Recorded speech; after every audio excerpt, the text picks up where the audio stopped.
Miss मेरी आवाज ठीक आ रही है? आपकी भी सही आ रही है, कोई इशू नहीं आ रहा। बताओ मुझे कल क्या स्टडी किया था। आपका नेट खराब होगा। वेरी गुड, चलें ज्योमेट्री जीरो। अमन आप बताओ बच्चे, कल क्या टॉपिक पढ़ा था हमने। और यार बच्चे ज्वाइन क्यों नहीं कर रहे, इतने कम लोग क्यों ज्वाइन कर रहे हैं। इसलिए कह रहा हूँ रुक जाए थोड़ी देर। रुक जाए। अच्छा जी, अमन आप बताएं बच्चे, कल क्या टॉपिक स्टडी किया था और क्या पढ़ा था हमने उसमें। HR challenges. चैलेंजेस डिस्कस किए थे। कितने टाइप के चैलेंजेस होते हैं। तो external और internal. इंटरनल चैलेंजेस का एक और नाम भी था, क्या कहते हैं उन्हें। Organizational demand. Organisational demands. चलें जी, वजीहा बताएंगी, वजीहा नदीम। जी बच्चे, इंटरनल चैलेंजेस में कितने टाइप क्या क्या पढ़े थे और हमने मेन डिस्कस किए थे, वो कौन कौन से थे।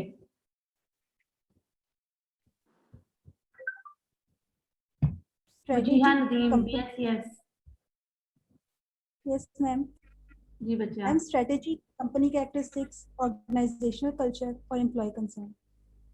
Employ concern. जी सहर बताएंगी। जी सहर बताएं, स्ट्रेटजी में हमने क्या डिस्कस किया था, स्ट्रेटजी को किस पॉइंट ऑफ व्यू से कंसीडर करते हैं और कौन सी दो टाइप की स्ट्रेटजी हमने कल पढ़ी थी। जी सहर।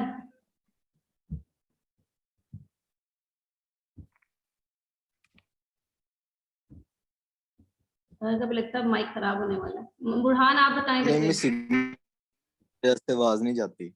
अब तुम्हें आई है ना आवाज, अभी अब तुमसे पूछती हूँ। चलो आप बताओ जल्दी से, स्ट्रेटजी में क्या पढ़ा था मेरे हमने। बुरहान को बुलाया। स्ट्रेटजी में क्या पढ़ा था। मैम लो कॉस्ट लीडरशिप और डिफरेंशिएशन लो कॉस्ट क्या होती है और डिफरेंशिएशन में डिफरेंस क्या था। एक बुरहान बताएगा, एक मैं बताऊंगा। चल पहला तू बता, फिर दूसरा मैं बताता हूँ। जल्दी जल्दी, टाइम नहीं है, जल्दी से। चल 10 फटाफट 10। पढ़िए। पहले यही डिसाइड करना है कि किसने बताना है। जल्दी से बुरहान आप बताएं, डिफरेंशिएशन स्ट्रेटजी क्या होती है।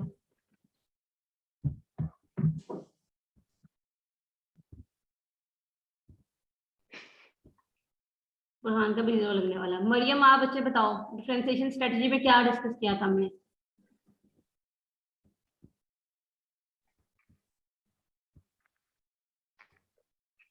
उबैदुर रहमान बच्चे आप बताओ।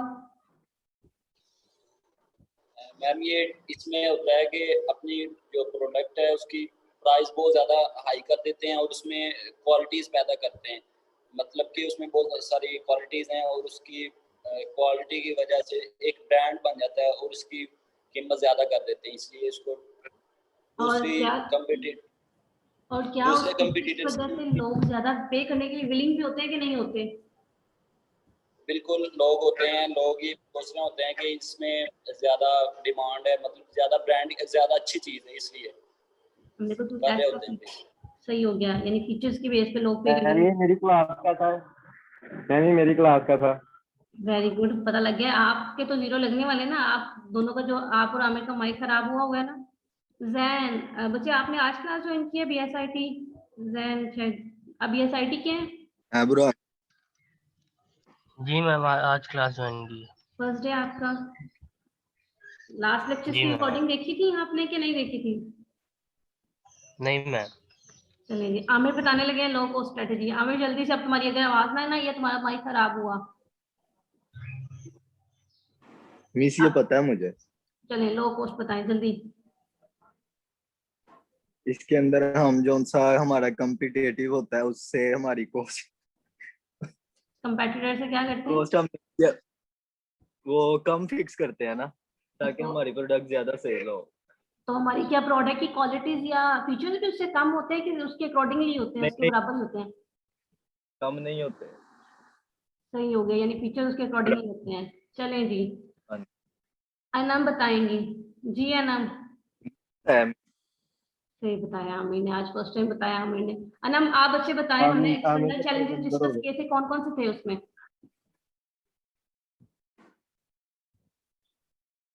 अनम, जाहिद,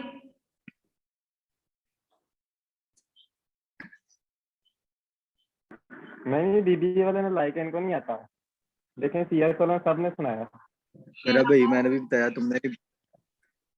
शेराज, आमिर, बच्चे आप बताओ एक्सटर्नल चैलेंजेस कौन कौन से डिस्कस किए थे?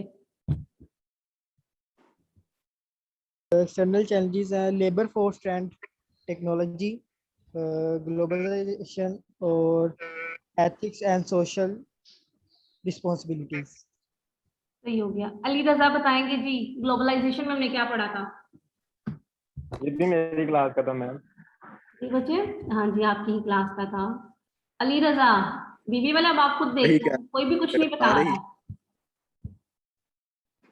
और ये आज बीबी वाले इतने कम क्यों हैं? अमन, जिया भी आप लोगों की नहीं है, वजीहा गया ने मैसेज करे, बाकी बच्चे क्यों नहीं आ रहे? अमन, बच्चे मैसेज करो वजीहा को, बाकी बच्चे नहीं आए अभी तक।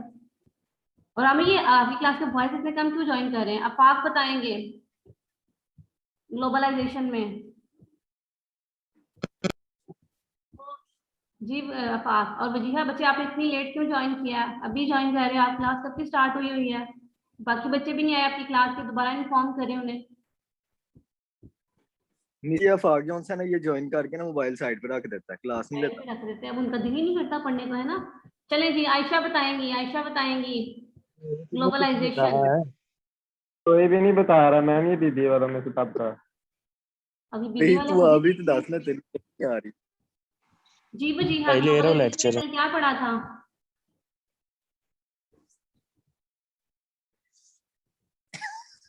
किसी ने भी अच्छा क्विज नहीं दिया, बिल्कुल भी अच्छा नहीं था। बस सीएस मैं वालों ने सही दिया मैम। बस हमसे तो इससे ज्यादा तो पूछा ही ना करें।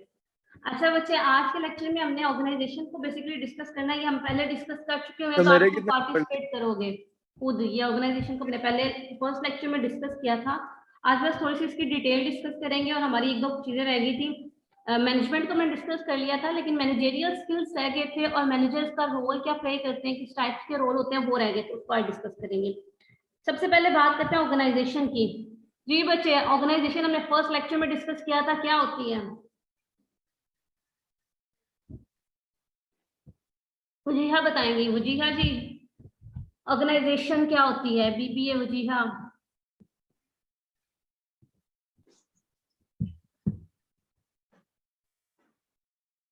चले जी आमिर, फिर आप ही बता दें, आपकी क्लास में बच्चा रिस्पॉन्स नहीं कर रहा आज। देखें, सारा कुछ मैं ही बताऊंगा अब आप बोल ही आप रहे ना, आपकी क्लास में बच्चा नहीं बता रहा। अब बीएस वाले क्या कहेंगे, बीबीए वाले बिल्कुल नहीं पढ़ते, ना कुछ भी नहीं आता। इसलिए आप आपको अपनी क्लास की इज्जत रखनी है ना। अब आप बताओ जल्दी से, ऑर्गेनाइजेशन हमने पढ़ा था क्या होता है? ऑर्गेनाइजेशन होती है आमिर, सीरियस होके बताओ। कंपनी।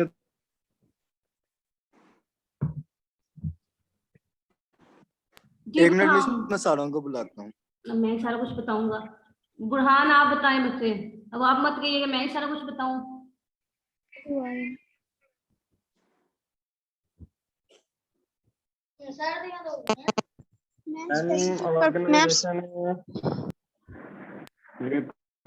स्पेसिफिक पर्पस के लिए जो लोग इकट्ठे होके एक पर्पस अचीव करने के लिए जो मिलके काम करते हैं।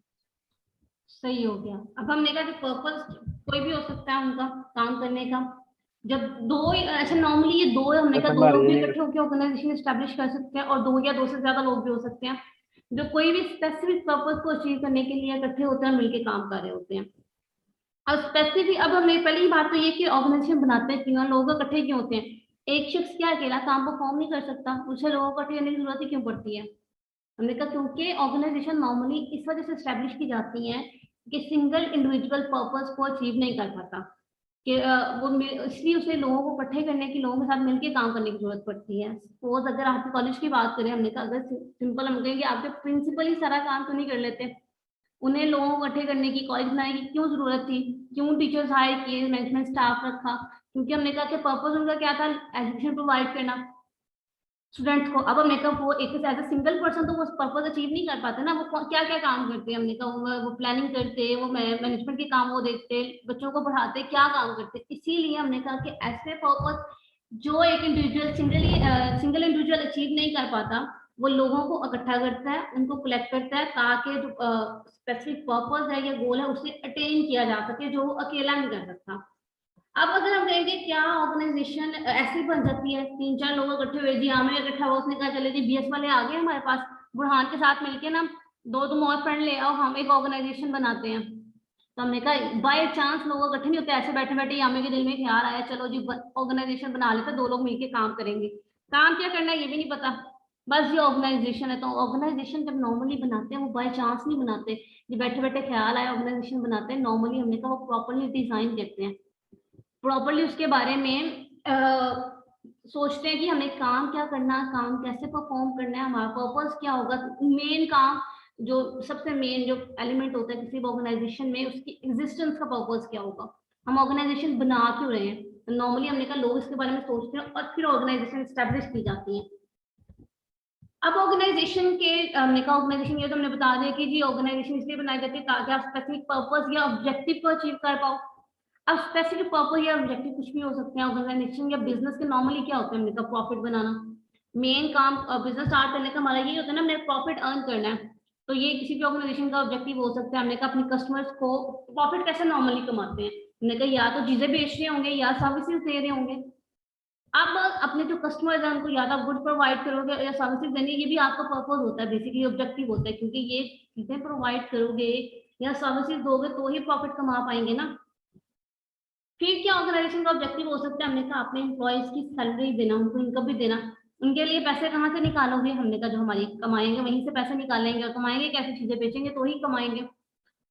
थर्ड लास्ट वन क्या होता है किसी भी ऑर्गेनाइजेशन का, ये क्या ऑब्जेक्टिव हो सकता है कि जी हमने जितने भी लोग हमारे साथ काम कर रहे हैं या जिनके लिए हम चीजें बना रहे हैं, यानी हमारे एम्प्लॉई और हमारे कस्टमर वो हमारी ऑर्गेनाइजेशन से सेटिस्फाई होने चाहिए। हमारी प्रोडक्ट अगर वो बाय कर रहे हैं या हमारी सर्विस बाय कर रहे हैं उससे उसको ले रहे हैं, तो हमने कहा वो सेटिस्फाइड होने चाहिए। ये हमने कहा नॉर्मली ये ऑब्जेक्टिव होते हैं। इसके अलावा भी ऑर्गेनाइजेशन के काफी ऑब्जेक्टिव हो सकते हैं, जैसे नॉन गवर्नमेंट ऑर्गेनाइजेशन से एनजीओ कहते हैं, उनका पर्पस क्या होता है, वो क्यों बनाई जाती है, नॉर्मली हमने कहा वेलफेयर प्रोवाइड करना सोसाइटी को, लोगों को।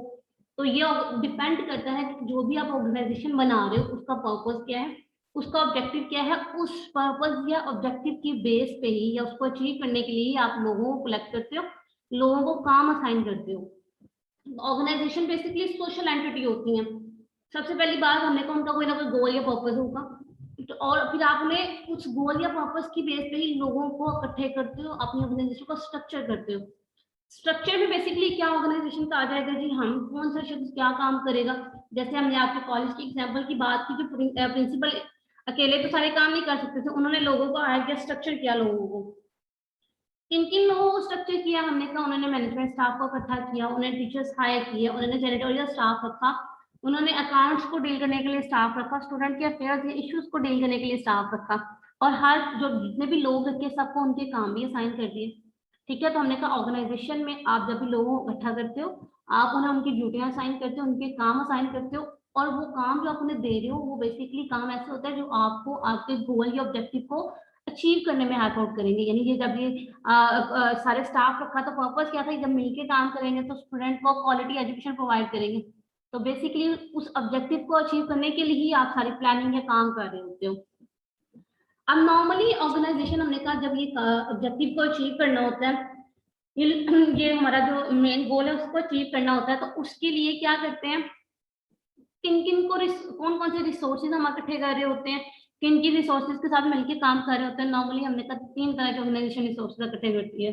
रॉ मटेरियल हो जाता है, कैपिटल, लेबर, नॉलेज या स्किल्स, लेबर वगैरह को इकट्ठे करते हो, जो चीजें आपको बनाएंगी या सर्विस प्रोवाइड करेंगी। इन तमाम तीनों रिसोर्सेज को नॉर्मली ऑर्गेनाइजेशन कंबाइन करती हैं, इनको यूज करके ही अपनी प्रोडक्ट्स बना रही होती हैं या हमें तो सर्विस भी वो कर रही होती हैं।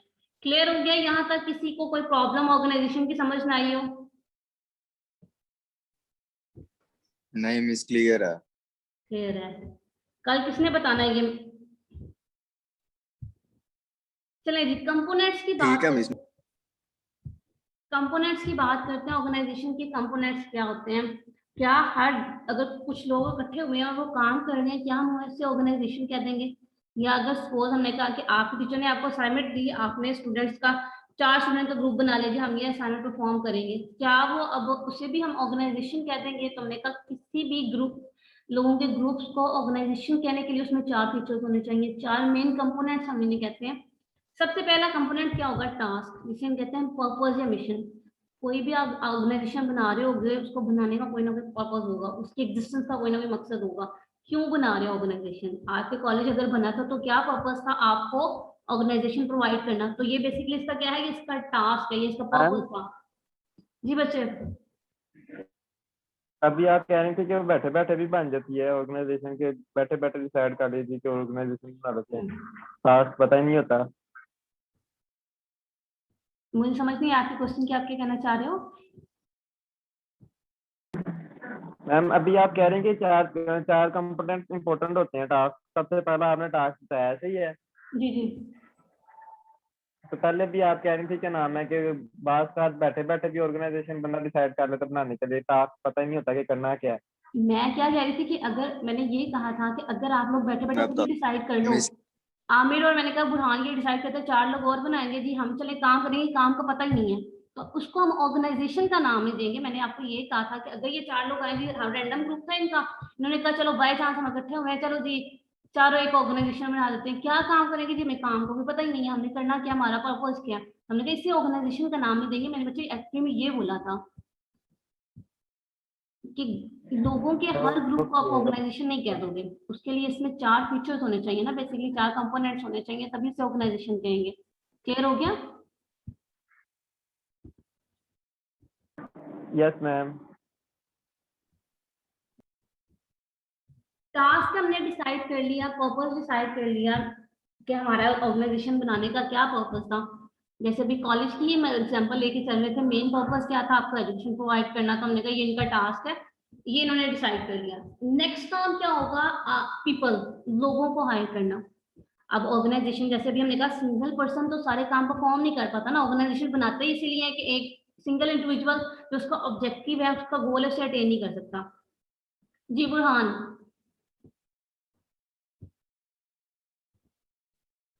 जी बच्चे आपने कुछ कुछ नहीं पूछना मैम, है? गलती हो गया। जी कोई क्वेश्चन है? नहीं कुछ नहीं मैम। No ma'am. पीपल, अब हमने कहा कि फिर हमें लोगों को हायर करना पड़ता है जी, क्योंकि हम as a individual single person वो काम परफॉर्म नहीं कर पाते, यानी अपने लोगों को हायर करना, वर्क फोर्स रखना, ठीक है, जो ऑर्गेनाइजेशन में डिफरेंट काम परफॉर्म करेंगे। तो अगला काम इन्होंने क्या किया? कॉलेज वालों ने स्टाफ हायर किया, लोग हायर किए, मैनेजमेंट स्टाफ रखा, एम्प्लॉयज रखे, टीचर्स रखे, तो हमने कहा अकाउंटेंट्स को रखा, रिसेप्शनिस्ट रखी, जो स्टूडेंट के अफेयर्स को डील करेंगे उनको हायर किया। तो हमने कहा इन्होंने क्या किया? रिसोर्स इकट्ठे किए, लोगों को इकट्ठा किया। फिर नेक्स्ट काम क्या है? नेक्स्ट क्या कंपोनेंट होना जरूरी है? हमने कहा कि स्ट्रक्चर होना चाहिए। बेसिकली स्ट्रक्चर हम कहते हैं कि लोगों की अरेंजमेंट कैसे होगी। लोगों की अरेंजमेंट से ये मुराद होती है कि कौन शख्स क्या काम परफॉर्म करेगा, कौन किसे रिपोर्ट करेगा, अगर उसे कोई प्रॉब्लम फेस करनी पड़ जाती है तो वो किसे रिपोर्ट करेगा, किसको अपनी जगह शिकायत करेगा, उसे हम स्ट्रक्चर कहते हैं। जैसे सपोज अगर आपको कोई टीचर से इशू है या आपको मैनेजमेंट से कोई इशू है, तो आप किसे जाकर रिपोर्ट करते हो? सबसे पहले अपने कोई प्रॉब्लम हो आप लोगों को फेस करनी पड़े कॉलेज में, तो किससे जाके कहते हैं जी हमारे ये इशू आ रहा है, इसे रिजॉल्व कर दें?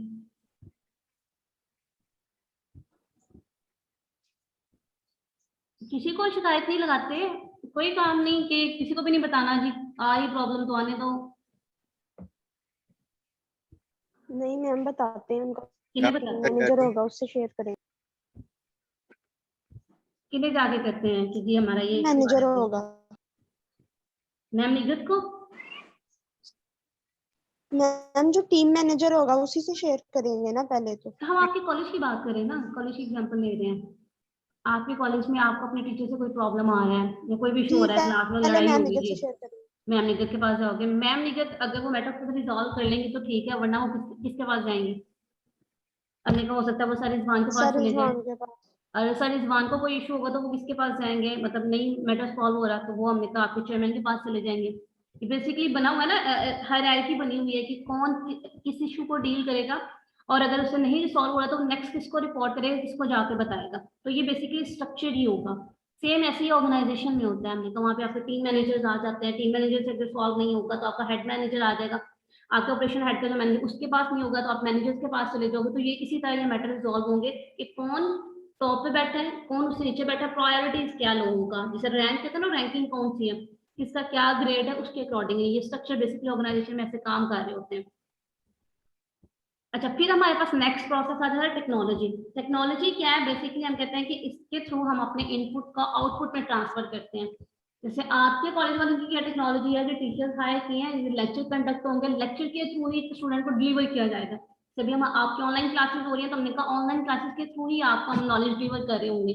तो बेसिकली प्रोसेस क्या है, कैसे आप अपने पर्पस को अचीव करने के लिए क्या वे आउट अचीव कर रहे हो, कैसे कन्वर्ट करते हो, कैसे काम होता है, वो आपकी टेक्नोलॉजी है। तो किसी भी ऑर्गेनाइजेशन के ये 4 मेन कंपोनेंट्स होते हैं। अगर ये कंपोनेंट एग्जिस्ट करेंगे किसी ऑर्गेनाइजेशन में तो हमने कहा उसे हम ऑर्गेनाइजेशन का नाम देंगे और उसके थ्रू हम अपने नॉर्मली ऑब्जेक्टिव्स अचीव करेंगे। क्लियर हो गया ऑर्गेनाइजेशन का कोई इशू कंपोनेंट्स में किसी भी पॉइंट में? अच्छा जी, नेक्स्ट हमारे पास उस दिन हमने ना मैनेजमेंट डिस्कस कर लिया था, मैनेजमेंट भी डिस्कस कर लिया था, मैनेजमेंट के लेवल भी डिस्कस कर लिए थे। मैनेजमेंट स्किल्स रह गई थी कि मैनेजर्स के पास किस किस्म की स्किल्स होनी चाहिए। पहली बात तो ये मैनेजमेंट होता क्या, मुझे ये बताएं, और मैनेजमेंट के लेवल कितने पढ़े थे वो बताएं। क्या होती है मैनेजमेंट?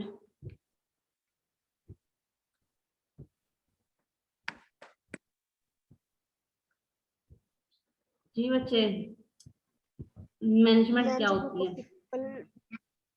जो मिलके सारे ऑर्गेनाइजेशन में काम करते हैं। थोड़ा सा ऊंचा बोले, आवाज नहीं आ रही दीदी का। और उसे एक ग्रुप ऑफ पीपल होता है ऑर्गेनाइजेशन में, जो सब मिलके काम कर रहे होते हैं, और जो मैनेजर होता है वो सब चीजों को डील कर रहा होता है। अच्छा, मैनेजर का बेसिक काम क्या होता है? मैनेजमेंट की बात करते हैं तो मैनेजमेंट क्या होता है? क्या हमने ये नहीं पढ़ा था कि ये प्रोसेस होता है जिसके थ्रू हम चीजों को मैनेज कर रहे होते हैं, चीजों को देख रहे होते हैं, बेसिकली डिफरेंट फंक्शन परफॉर्म कर रहे होते हैं। तो कौन से फंक्शन हमने पढ़े थे जो मैनेजमेंट के थ्रू हम परफॉर्म कर रहे होते हैं? मैनेजर कौन से फंक्शन परफॉर्म करता है, क्या काम करता है, मैनेजर के काम क्या होते हैं?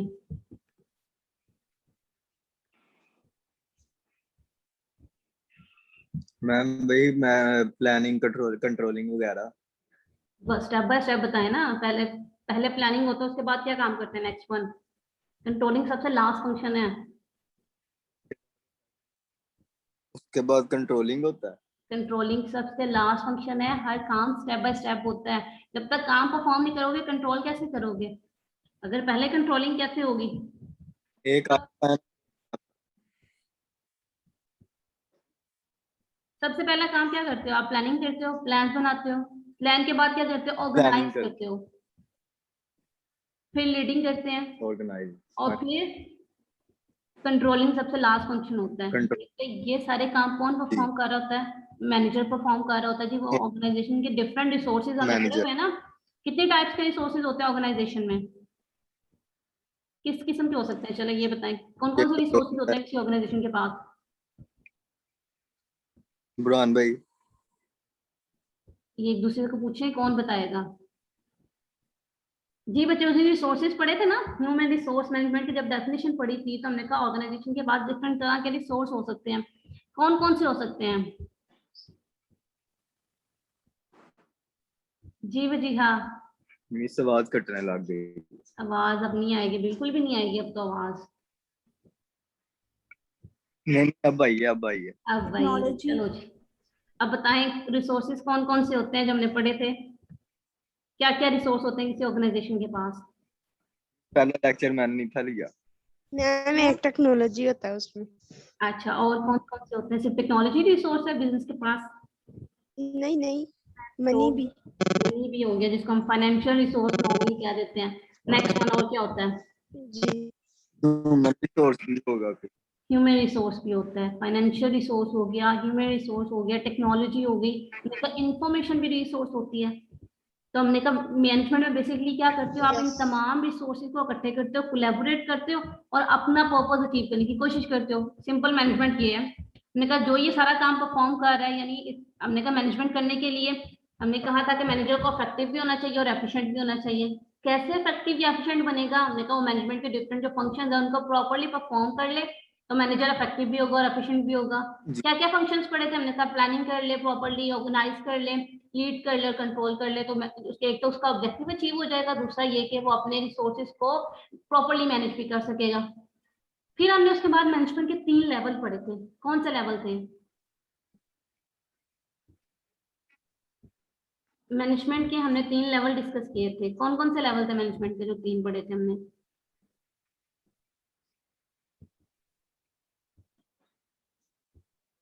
किसी को याद नहीं है मैनेजमेंट के 3 लेवल ये कौन कौन से पढ़े थे? बताएगा? चले जी बुरहान आप बताएं बच्चे। आमिर कह रहा है बुरहान ही बताएगा। चले जी, मैनेजमेंट के 3 लेवल पढ़े थे हमने।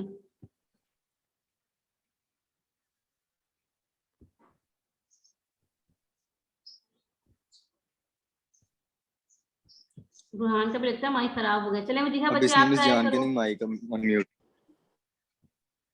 3 लेवल जो पढ़े थे हमने। जी आयशा आप बताएं बच्चे, मैनेजमेंट के 3 लेवल पढ़े थे हमने, क्या क्या थे? ये बाकी बच्चे क्यों चुप है? किसी को भी नहीं आता? जी मैम, एक किरण strategy फातमा, BS आफाक, सफाक तो मोबाइल साइड पे रख देता ना वो तो ज्वाइन सो ही करके। जाता है। मैम एक लो लेवल है, एक मिडिल लेवल है और एक टॉप लेवल टॉप लेवल है। मैनेजर। Very good. ये 3 लेवल हमने डिस्कस किए थे। एक टॉप लेवल मैनेजर्स पढ़ा था, एक मिडिल मैनेजर्स पढ़ा था, एक लो लेवल मैनेजर पढ़ा था। टॉप लेवल को हम एग्जीक्यूटिव लेवल मैनेजर्स भी कहते हैं, जिनका मेन काम पॉलिसीज बनाना होता है, प्लान बनाना होता है। फिर हमने बात की थी मिडिल लेवल मैनेजर्स की। हमने कहा कि ये ऑपरेशनल लो लेवल और टॉप लेवल मैनेजर्स के दरमियान काम कर रहे होते हैं। ये सिंपली क्या करते हैं, जो टॉप मैनेजर ने प्लान बनाए होते हैं उनको ऑब्जेक्टिव में कन्वर्ट करते हैं। उन्होंने सिंपल बता दिया हमें ये अचीव करना है, कोई गोल सिंपल बता दिया। सपोज उन्होंने कहा कि हमने सेल इंक्रीज करनी है 50,000, कैसे करनी है अब हमने कहा ये बताएंगे आपको। मिडिल मैनेजर्स वो बताते हैं जी हम डिस्काउंट्स दे सकते हैं, different by one get one free के ऑफर लगा सकते हैं, उसके थ्रू हम इंक्रीज कर सकते हैं। यानी ये उनके जो जनरल आइडिया होता है उनको स्पेसिफिक कर रहे होते हैं। ऑपरेशनल मैनेजर्स क्या कर रहे होते हैं, लो लेवल मैनेजर्स हमने कहा मिडिल मैनेजर्स ने उनको ऑब्जेक्टिव बताया, उनको इम्प्लीमेंट करा रहे होते हैं बेसिकली। और हमने कहा तीनों लेवल पे मैनेजर्स काम कर रहे हैं, इनके लिए डिफरेंट स्किल्स भी रिक्वायर्ड होती हैं। किस किस किस्म की स्किल रिक्वायर्ड होती हैं? किसी भी मैनेजर में 3 तरह की स्किल्स उसे रिक्वायर्ड होती हैं। एक हम टेक्निकल स्किल कहते हैं, एक को इंटरपर्सनल स्किल्स कहते हैं, और थर्ड वन है हमारे पास होती है कंसेप्चुअल स्किल। सबसे पहले बात करते हैं टेक्निकल स्किल। टेक्निकल स्किल क्या है कि जिस फील्ड में आप काम कर रहे हो उसका नॉलेज आपके पास होना बड़ा जरूरी है। जो भी स्पेशलाइज्ड आपकी फील्ड है उससे रिलेटेड नॉलेज, तो मैं कहता हूँ वो टेक्निकल स्किल है। जैसे सपोज अगर आप साइंटिस्ट हो तो आपके पास साइंस का नॉलेज, उससे केमिकल से रिलेटेड जितना बेसिक नॉलेज है वो होना जरूरी है। अगर आप मैथमेटिशियन हो तो मैथ से रिलेटेड बेसिक नॉलेज होना आपके पास जरूरी है। अगर आप इंजीनियर हो तो इंजीनियरिंग से रिलेटेड जितना भी बेसिक नॉलेज है वो आपके पास होना जरूरी है। यानी जिस फील्ड में भी आप काम कर रहे हो उसमें उससे रिलेटेड नॉलेज आपका होना बहुत ज्यादा जरूरी है। उसे हम टेक्निकल बेसिक स्किल या टेक्निकल नॉलेज कहते हैं। अब ये स्किल सबसे ज्यादा, हम अगर तीनों लेवल की बात करें कि मैनेजमेंट के 3 लेवल है, तो किस लेवल के लिए ये स्किल सबसे ज्यादा जरूरी होनी है, या किसको किस लेवल के मैनेजर्स हैं जिनके पास टेक्निकल नॉलेज या टेक्निकल स्किल सबसे ज्यादा होनी चाहिए? तो हमने कहते हैं वो लो लेवल मैनेजर्स हैं, जिन्हें हम ऑपरेशनल मैनेजर भी कहते हैं। उनके पास ये स्किल क्यों होनी जरूरी होती है? क्योंकि उनके पास सबसे ज्यादा ये स्किल्स होनी चाहिए। क्यों? क्योंकि हमने कहा उन्होंने काम इम्प्लीमेंट कराना, उन्होंने लोगों से काम करवाना है। जो क्योंकि वो जो नॉन मैनेजरियल स्टाफ है उनके साथ डील कर रहे हैं, जो मजदूर से रखे हुए उनको काम बताना है। तो काम कब बताएगा? जब ऑब्वियसली उसको खुद काम पता होगा, काम करना कैसे पता होगा तो ही करवा पाओगे ना। तो ये सबसे ज्यादा लो लेवल मैनेजर्स में होनी जरूरी है टेक्निकल स्किल। इसका समझ आ गया टेक्निकल स्किल का? कोई इशू?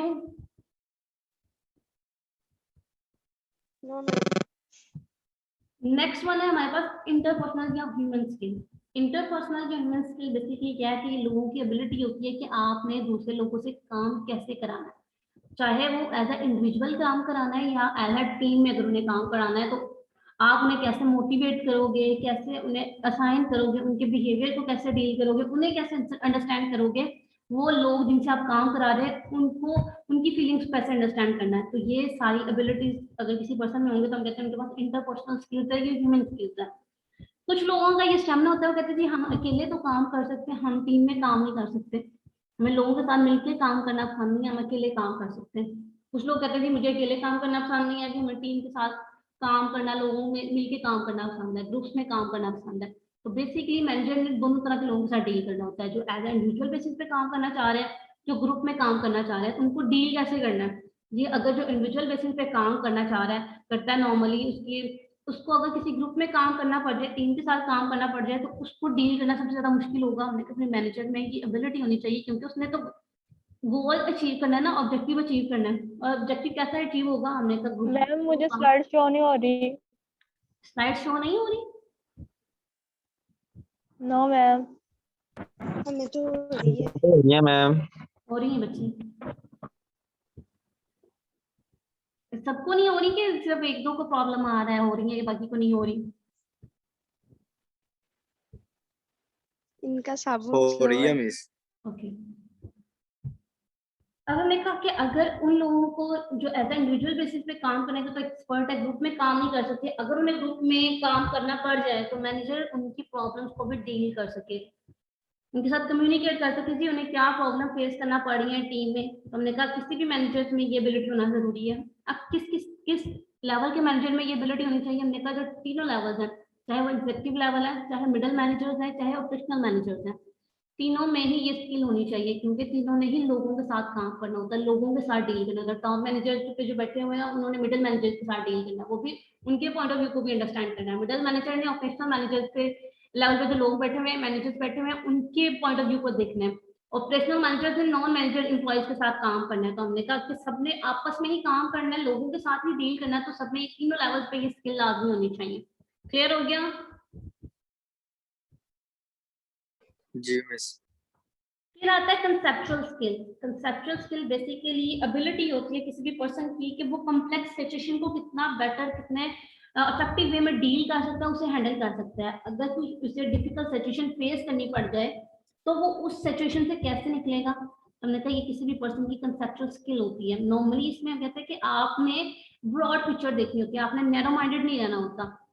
सपोज अगर आपको कोई एम्प्लॉय सही काम नहीं कर रहा, अच्छा परफॉर्म नहीं कर रहा, तो आप क्या करोगे? हमने कहा 1 माह वेट किया, 2 माह वेट किया, नेक्स्ट क्या करोगे? आप उसे फायर कर दोगे।